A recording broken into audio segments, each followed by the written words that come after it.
this is the auditorium after the Oscars. Now, to be fair, that looks like an AMC on a Friday night. Okay, that's an AMC on a Friday night. It's fine.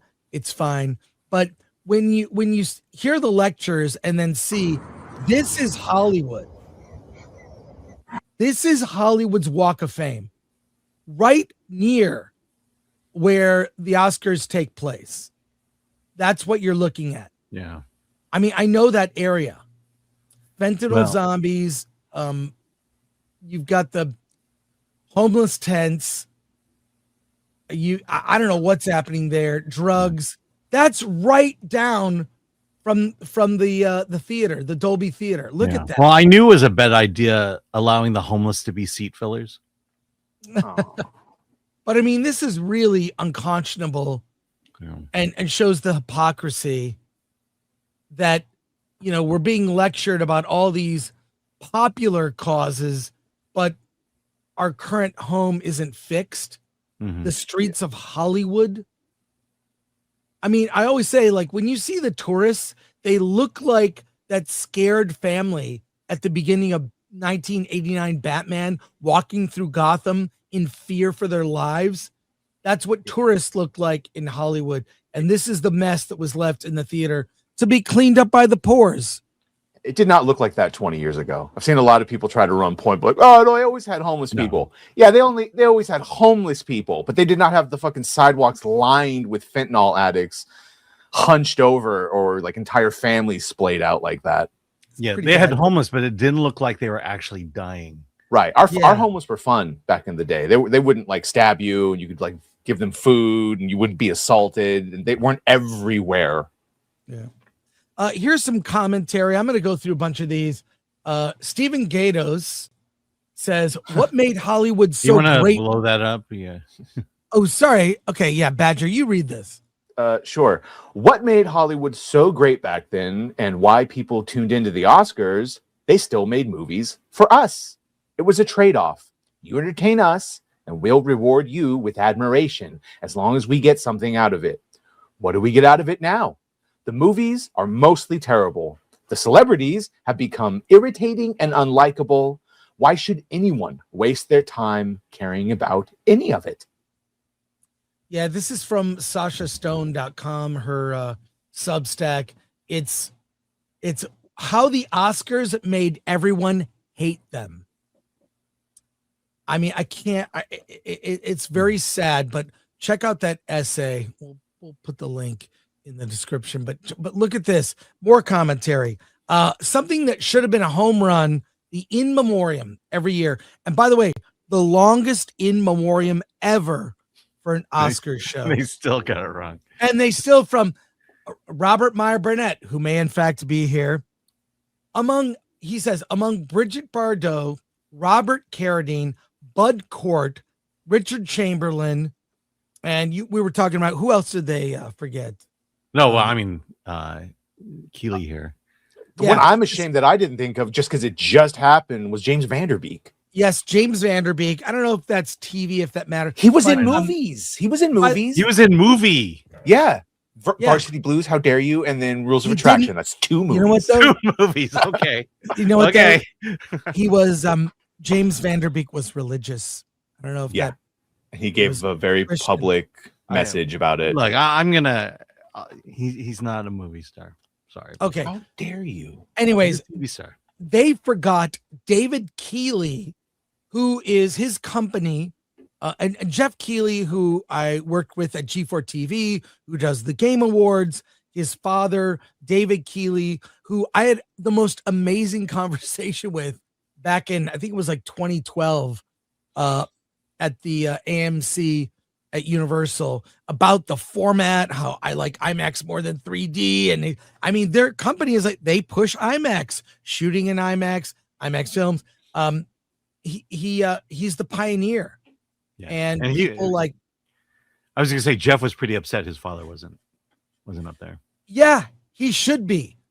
He was, I mean, the reason people are still going to theaters is to see IMAX movies, and to forget David Keeley and what his family has done for for the movies, for seeing movies in a theater. They don't release IMAX movies for the home format, although many have argued that the Dune movies should change the format for the 4K release. So you see the full screen. You can't buy an IMAX TV. Anyways, this is the worst one. But that's and Bridget Bardot, was she left out because of her politics? She was very outspoken. So that's just one of the things from the evening that kind of bombed. But I think this will start a conversation. What is the worst Best Picture winner in Oscars history? Says Despot of Antrim. Okay, Driving Miss Daisy, agree. Crash, that was bad. I don't know why that won. Because it's very LA story. Mm-hmm. Hurt Locker, weak. The Shape of Water, I didn't hate that, but Best Picture. Divisive, definitely divisive. One battle after another goes down as one of the worst Best Picture winners, I think, of all time. How is Moonlight not on this list? Yeah. Shakespeare in Love winning over Saving Private Ryan is riot level ridiculousness. But it wasn't the worst movie. But here's I think some of the bombs of the evening. One of the biggest bombs of the evening were the ABC tie-ins to Disney films about to be released. There was the very awkward, Robert Downey Jr. coming out with Chris Evans. He's wearing the green suit. Ooh, is that because of Doomsday? And they had that scripted, terrible, unfunny. And here's the thing that made it more awkward. They thought they would come out to uproarious applause. The theater was dead silent. They didn't know how to react. And it wasn't funny. Awful, awful. And then there was this is from the official Star Wars Twitter. Look, all right, it says he's a star now. Let's look at this real quick. We'll take a look at this. Sometimes even alien worlds that our characters live in. You've had some experience with those. A little. The good, the bad, and the downright adorable. You're the theater's kind of like, get away from him, silent, you bitch. Wow, good character recall. I peed myself a little. It's my soft maternal instinct. Oh, this scripted banter is like... I'm sorry, Kate. Kate? I stand by. He didn't rehearse this enough. Okay. What is it? Come on. God, that was so awful. It's painful. It was painful. But I would say probably the best speech of the night came from Oscar. And I actually, you know what? I think all the actor nominations, they got it right. Jesse Buckley really deserved it. Mm-hmm. Michael B. Jordan deserved it. Amy Madigan. But this is Jessie Buckley, her speech, really just about being a mom. You got to hear this if you didn't see it last night. My family, my Irish family, they're all here. Ireland bought them flights. Where are you? Can you just... Mom, Dad, thank you for teaching us to dream and to never be defined by expectation, but to carve from your own passion. You, Fred, I love you, man. I love you. You're the most incredible dad. You're my best friend, and I want to have 20,000 more babies with you. I do. I do. And Isla, my little girl who is 8 months, who has absolutely no idea what's going on and is probably dreaming of milk. But this is kind of a big deal. And I love you and I love being your mom and I can't wait to discover life beside you. Chloe and Maggie, to get to know this incandescent woman and journey to understand the capacity of a mother's love is the greatest collision of my life. It's Mother's Day in the UK today. A mother? What's that? So I would like to dedicate this to the beautiful chaos of a mother's heart.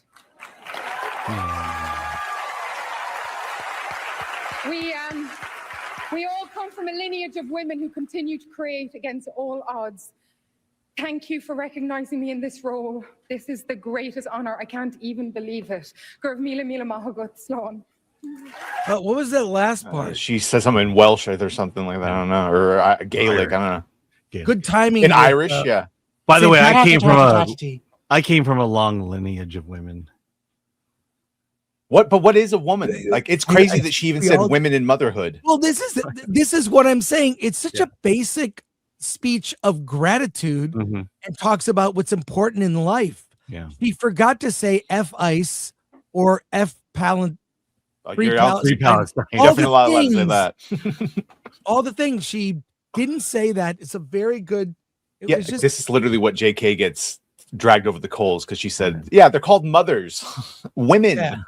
Yeah, but as far as I'm concerned, you know who won the night? Michael B. Jordan.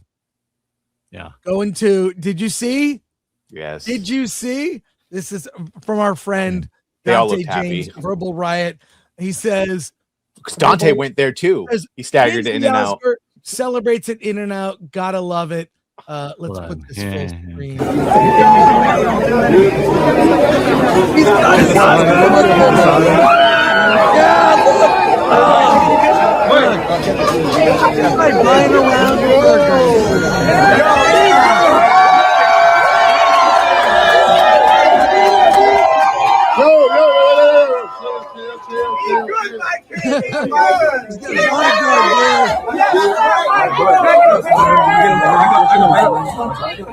Now back up.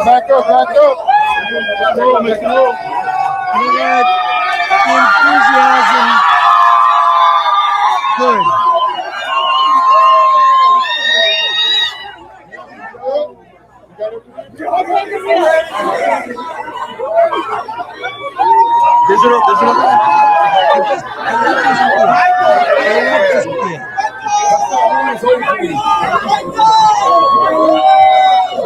He's holding on to that Oscar.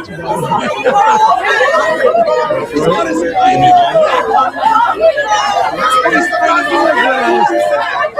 autographs. Oh, man.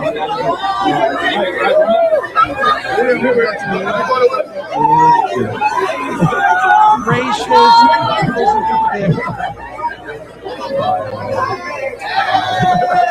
Signed it. Can I get some extra spread? Thanks, guys. I love this kid.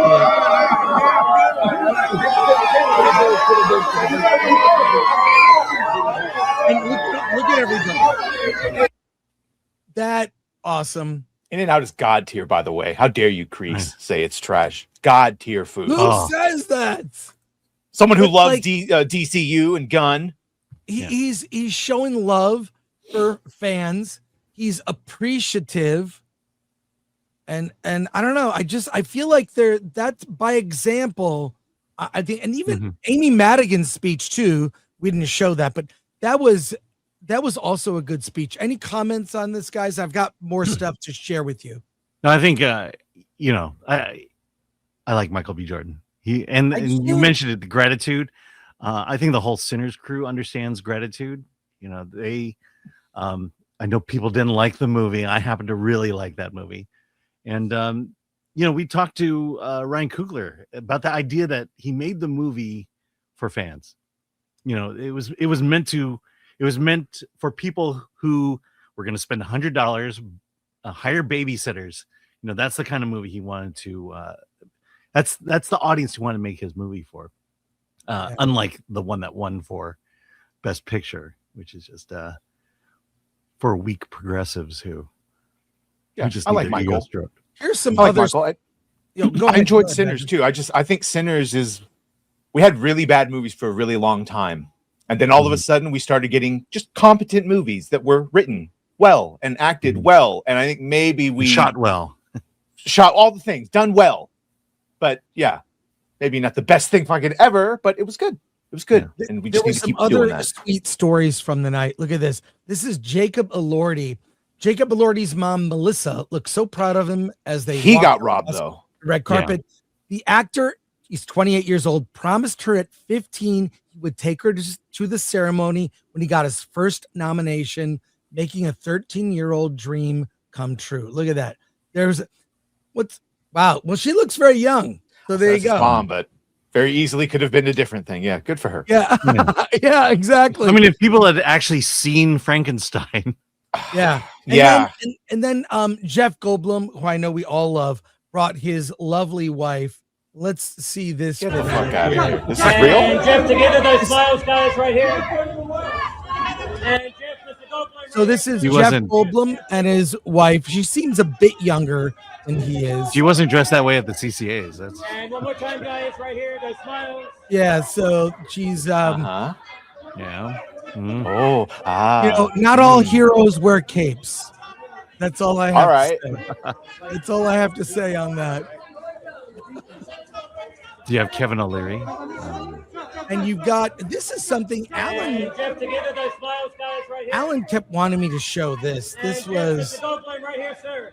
Jeff, those eyes. they're a nice couple. They're a nice couple. But Gwyneth Paltrow in something that I think's been studied like the Zapruder film. I got to turn that off. This. I don't know why you kept this on repeat, Alan. It's not really.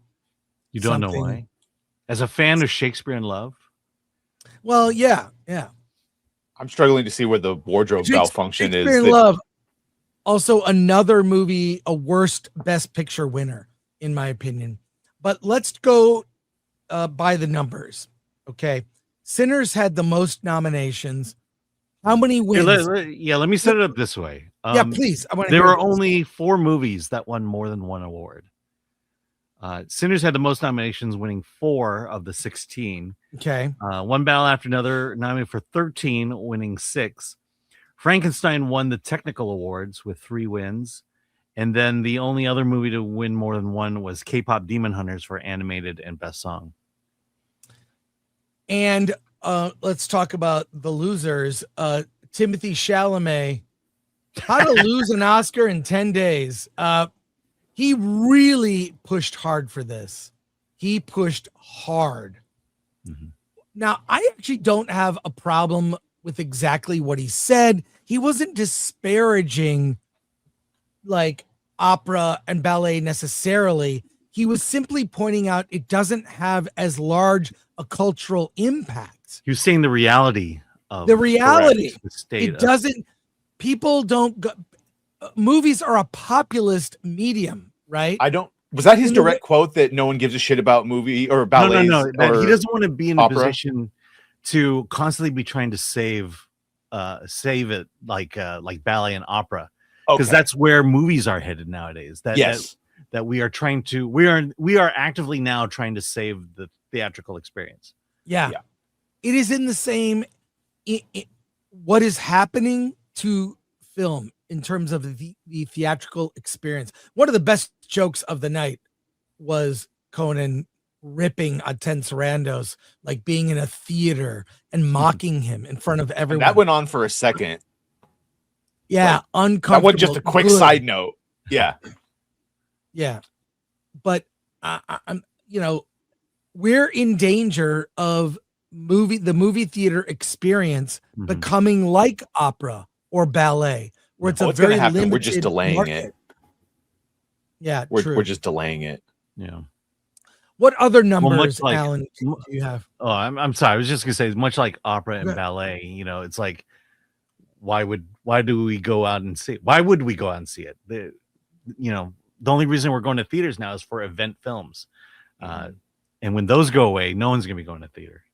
All right, what were we asking? Just any other numbers worth noting, but I mean, Marty Supreme won all of 0 Oscars, 0 at that point. So I'll just say this: here are the main takeaways. Get rid of the scripted comedy from presenters. Have the presenters come up. How about a little banter that is actually authentic, and then get to the nominees and awards? for can't the do that, though. songs. They're not What? authentic. They're not authentic, so I they know. can't do off the fly. Don't let actors ad lib. The least funny moments of it were the scripted. It was scripted, and some of Doesn't the mean that best, ad libs are going to be better. some of the best moments in Oscar history were unscripted. Do you remember Jack Palance doing push-ups? Yeah, And but he had mocking won Billy the Crystal? award. He wasn't presenting an award. Well, he did win the award. But the thing is, and I say, let the people's speeches go on a little longer. They cut off people way too quick. That sucked. The other thing that's of note, Conan was great. His bits, the opening was great. I thought his humor was good. He was in the show just enough. I like Conan. I hope he's back next year. What do you got? What takeaways? And the other thing is, for song, we don't need. I don't like these long-winded, like The Bride. You know, they brought out all the cast of The Bride who had these long speech. Why was that? Why did that happen? Because it was going to be funny. It wasn't funny in the least. Yeah. The best song, just do a medley. We don't need every single song performed. Do a one-time medley of the songs. But, you know, I'll say this. When the Oscars get on YouTube, I don't think they'll be shorter. I think actually they will be longer. We're gonna be streaming 8 hours. Yeah. Well, that's one thing we were mentioning it last night, is like, why would they take a show notorious for running long and playing people off, add another Oscar category, and then make your in memoriam extra long, and they have two different people come out and speak for like 5 minutes at a time for Robert Redford and then Rob Reiner, where they had a bevy of people come out, very confused, and then play off all the poor guys. And the only people they cut off were the Asians. Yes, because racism. Both times. Racism. I did like Conan, though. I like Conan doing the bits, like the movie scripted bits in the beginning that Billy Crystal used to do. The beginning was fantastic. Yes. The rest of the night, his bits were just not hitting. Made you wish Nikki Glaser was I'm telling you, the only thing that makes watching the Oscars tolerable is hanging with you guys and everyone from last night. That was I would have been tortured watching this. It's pretty fun. Alone. And does anyone even have Oscar parties anymore? I remember that being a big deal. Like in the 90s, it'd be like, who's having an Oscar party? Great. You know, I'll bring drinks or whatever. Like, no one does that. I didn't see anyone have an Oscar party. Well, I just got the press release for Elton John's Oscar party. And raised like I think $500,000 for something. I would like to have been there. That would have been awesome. But I remember doing Oscar betting pools. Mm-hmm. You know, remember that? You throw in like $20 or $2 or whatever, and you do the betting pool and see who won. That was always fun. Well, that's now you can bet now. Yeah. By the way, did someone fill out the bingo card from last night? Oh yeah, a couple of them. The bingo card. I don't know if I have that. I don't have that. But it hit a bunch of things on there, which is pretty funny. It's pretty funny.